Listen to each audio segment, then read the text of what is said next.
Hello, YouTubers. Joe Kersey here uh, on the poppinest day in the universe, I guess. Um, on Monday, July 14th, 2014, Bastille Day. So, happy Bastille Day to all of my French viewers. I don't think I've got anybody in France that's looked at me yet, but perhaps, well, they might have looked at me on chat random from time to time. But we all know what that's about, don't we?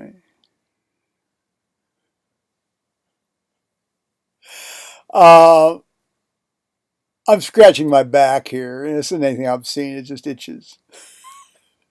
So I'm here in what I call my orifice, more properly known as office. But when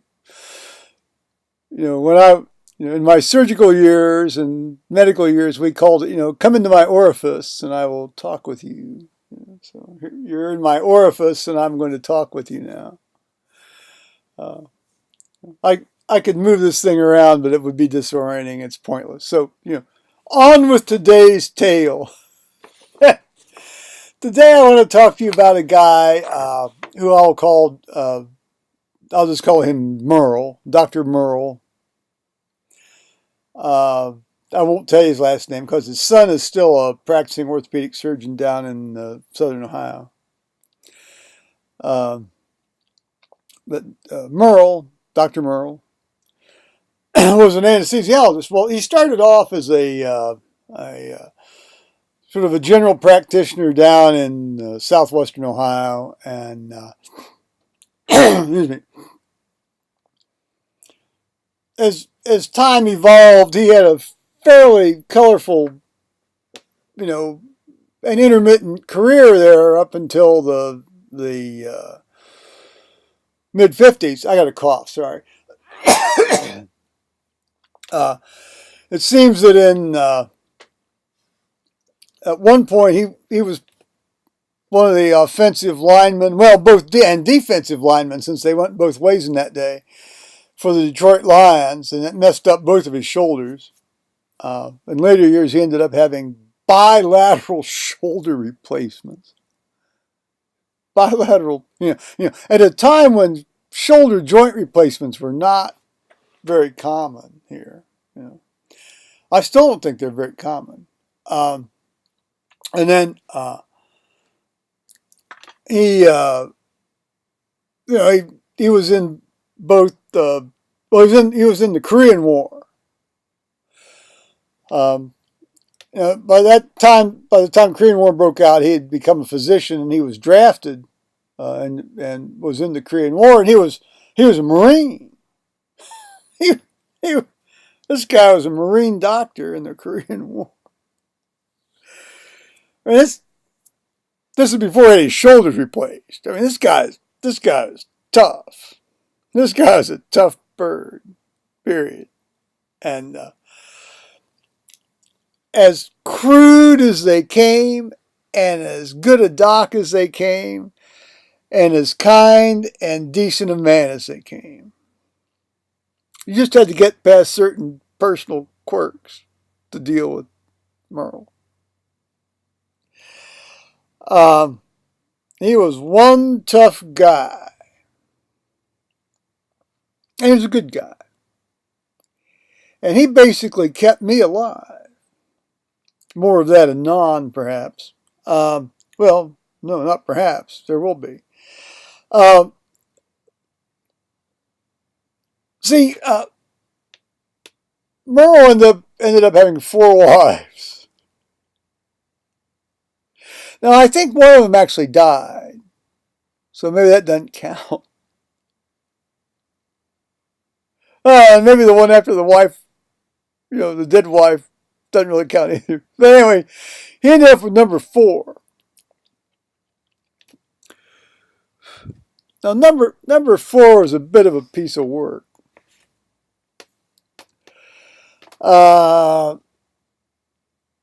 She was of an ethnic background that likes to control their man even more than most women like to control their men.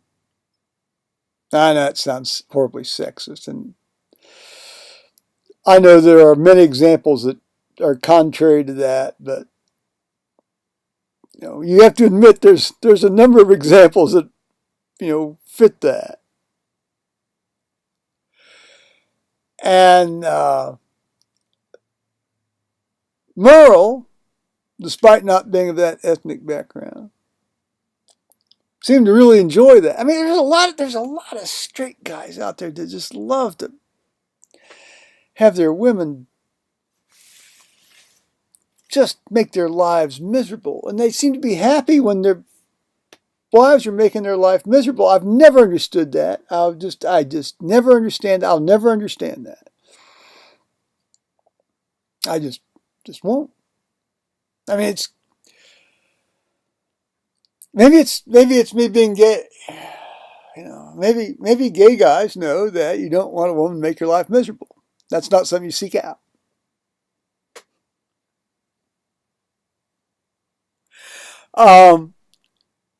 So anyway, he had after he came back from the Korean War. Well, then he did anesthesia training at Ohio State, under J. Jacoby, who, without getting into sort of the historiography of anesthesiology, or his history, more properly, of anesthesiology here in the United States, J. Jacoby was one of the giants. He just died here, maybe 10 years ago. And established it as a specialty in its own right as opposed to a surgical subspecialty, although I still like to think of it as a surgical subspecialty myself. But that's because I have a bit of a surgical background. And,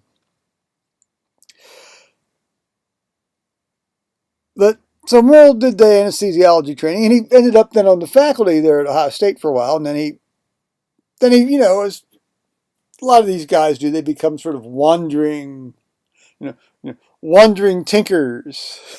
They go afield, using their skills. And he ended up in California for quite a while, and I think it was there that I think he had wife 2 died out there, and then wife number 3 divorced him, and then, or maybe then he moved to Las Vegas, and then wife number 3 divorced him, and then, so he came back to Columbus when I was an anesthesia resident, and this would have been in 77.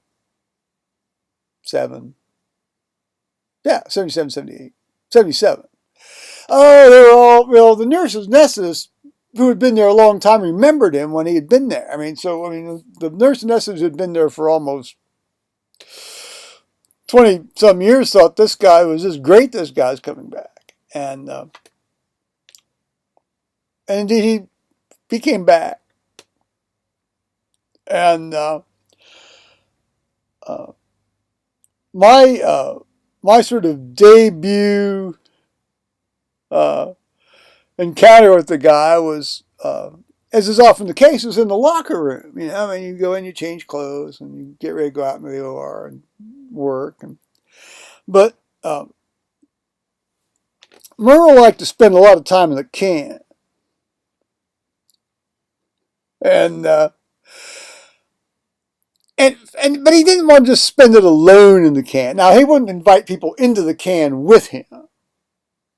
But he wanted somebody to stand outside the door and have some sort, engage in some sort of colloquy with him while he's taking a dump, which oftentimes took a while. Perhaps he should have looked into that a little bit better. And one of his favorite requests, he had 2 favorite requests when he was in the can, other than just conversation and fellowship. It was, go get me a sandwich, excuse me, and get me a carton of milk. So a sandwich and a carton of milk. That's what he wanted when he was in the can. But he didn't want you personally to go get him a sandwich and a carton of milk. he wanted you to go out into the hallway and flag somebody down and provide them with the wherewithal to go get him a sandwich and a carton of milk, and then to deliver it to you, then that you could then sort of crack open the door or stick it under the, the little space, under the thing there, under the space, and feed it to him while still engaging in conversation. Well, he told good stories. It wasn't, except that, this is a busy day. I had everybody who engaged in this little activity with him had work to do. We had work to do. We had people to take care of. We really couldn't stand in there chatting by the can door for, 45 minutes. And that's often how long sometimes these little encounters went on.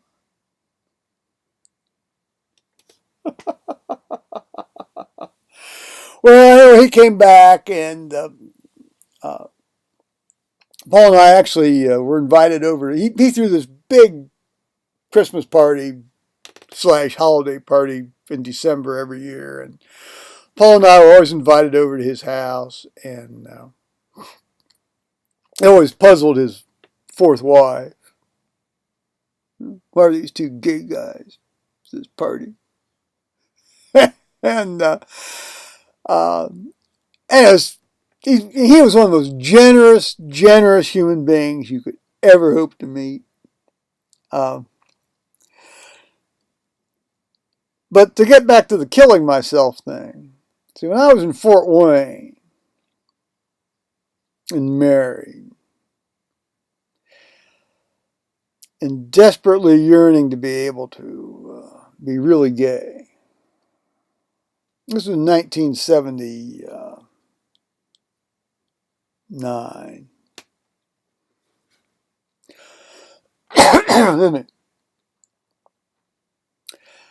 I decided that if in about a year, maybe a little longer than a year, if I couldn't figure out a way to either A, get back to Columbus, to where I knew I could, really finally pull the pin and get divorced and be openly gay.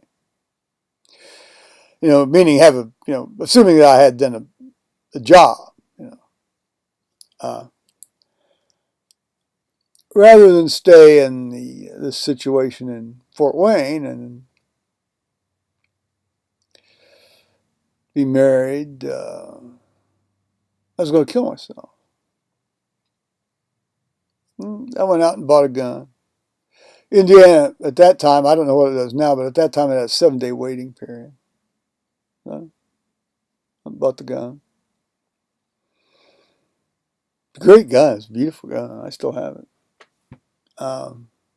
Didn't do the job.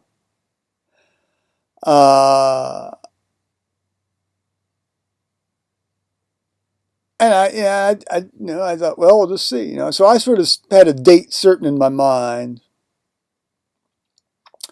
But then Merle, God bless him, he was then, he had bailed out of Ohio State after I had sort of been ejected from Ohio State by the clean broom of the cleaning broom of the new chairman.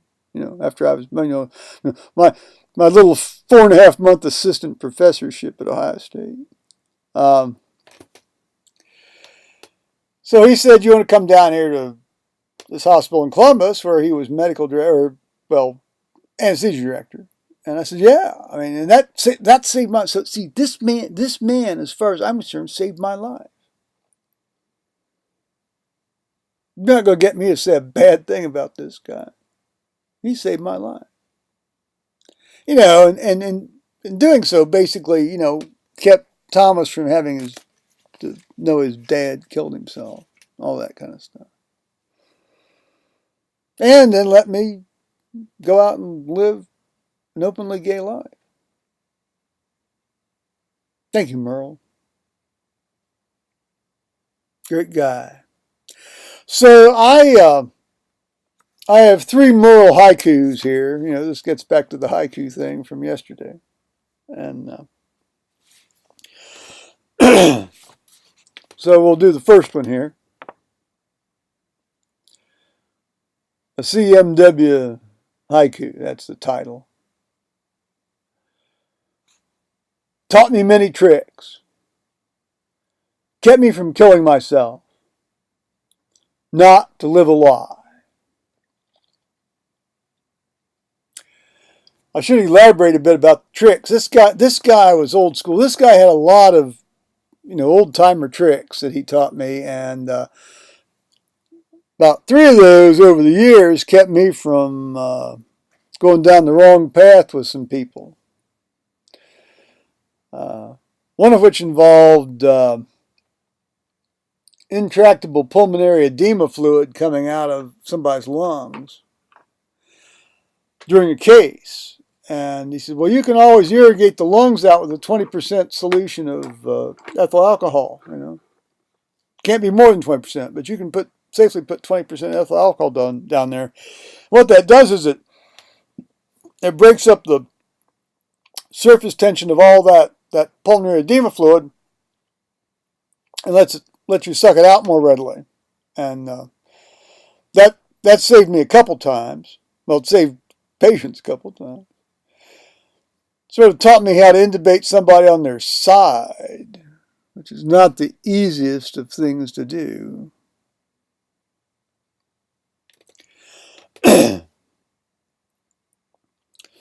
Taught me how to give some drugs in a way that we call an NC.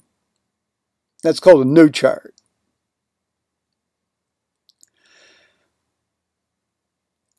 There's a lot of things that go on that are NCs, guys. If any doc is worth a damn, there's a lot of NCs going on.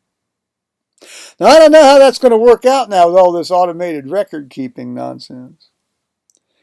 I think some of this automated record-keeping nonsense is going to result in bad care because you can't do the things that actually help people stay alive.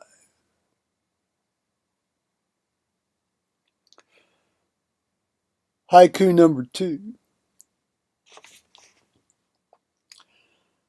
Pro football player. Korean War Marine doc. Tough anesthetist. I would have said anesthesiologist, but I had to make the syllables fit in properly. A prisoner to the format. And now number 3. Get me a sandwich.